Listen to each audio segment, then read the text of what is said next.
안녕하세요, 타잔마예요. 오늘은 정월 대보름을 맞이하여 맛있는 오곡밥을 한번 지어보겠습니다. 제일 먼저 차조 2분의 1컵, 찰수수 2분의 1컵도 볼에 함께 부어주세요. 찰수수와 차조를 한 3번 세척해 왔습니다. 여기에 물을 부어주세요. 1시간 이상 불려줍니다. 찹쌀 3컵을 볼에 부어주세요. 찹쌀 3컵을 깨끗이 한 3번 세척해 오겠습니다. 세척한 찹쌀에 물을 부어주세요. 찹쌀은 30분 정도 불려줄게요. 너무 오래 불리면은 많이 질퍽거리게 됩니다. 팥 1컵을 볼에 부어주세요. 팥을 세척해 왔어요. 팥을 압력밥솥에 요리할 때는 미리 5시간씩 이렇게 불리지 않아도 됩니다. 세척한 팥을 냄비에 부어주세요. 물을 자작자작 하도록 조금만 부어주세요. 불을 틀어줍니다. 자, 이렇게 물이 끓기 시작하면 딱 2분만 삶아주세요. 팥의 떫고 아린 맛은 버려줄 거예요. 팥을 2분 삶아줬습니다. 채반에 부어주세요. 자, 이렇게 삶아준 찬물은 버려주세요. 한번 이렇게 헹궈줍니다. 냄비에 팥을 다시 부어주세요. 팥의 3배수 한 600ml를 부어주세요. 센 불로 틀어주세요. 물이 팔팔 끓기 시작하면 불을 중불로 낮춰주세요. 뚜껑을 덮고 중불에서 15분 정도 끓여주세요. 10분을 더 뜸들여준 뒤 뚜껑을 열어줍니다. 자, 이제 채반에 부어주세요. 팥이 푹 무르면 안 돼요. 또 한 번 밥을 할 때 익힐 거잖아요. 그래서 푹 무르게 삶아버리면 이게 으스러집니다, 나중에. 그래서 사각사각하게 익은 정도면 돼요. 밥할 때 사용할 거니까 버리지 말고 그대로 놔둡니다. 불린 찹쌀을 채반에 부어주세요.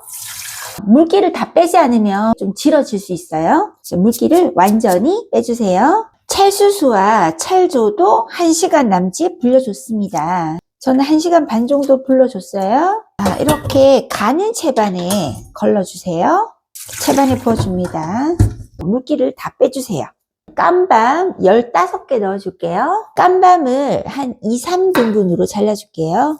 큰 거는 3등분, 작은 거는 2등분 해주세요. 이렇게 밤을 준비해줍니다. 모든 재료를 전기 압력밥솥에 넣어줄게요. 찹쌀 3컵, 찰수수와 찰조 넣어주세요. 삶은 팥 1컵 넣어줍니다. 깜밤 15개 넣어주세요. 팥 찰밥은 소금 간을 해주셔야지 좀 맛있어요. 소금 얇게 깎아서 2분의 1스푼 정도 넣어주시면 됩니다. 이렇게 잘 섞어주세요. 여기에 물을 부어줍니다. 찹쌀은 맵쌀보다 물량을 좀 작게 해주셔야 돼요. 팥 삶은 물 이렇게 계량해 줄게요. 계량을 잘 해주세요. 가득 해서 1컵, 2컵이 좀 안 되죠? 물로 보충해서 물의 양을 맞춰줍니다. 가득 2컵, 가득 3컵. 일단 3컵 넣어주세요. 물량을 한번 보세요. 이 찰밥은 맵쌀처럼 물을 많이 하시면 너무 질어서 못 먹습니다. 이렇게 보시는 것처럼 찰랑찰랑 자박자박하게 물량을 맞춰주셔야 돼요. 4솥을 압력밥솥에 넣어줄게요. 물량을 자박자박하게 맞춰서 뚜껑을 닫고 압력으로 잠궈주세요.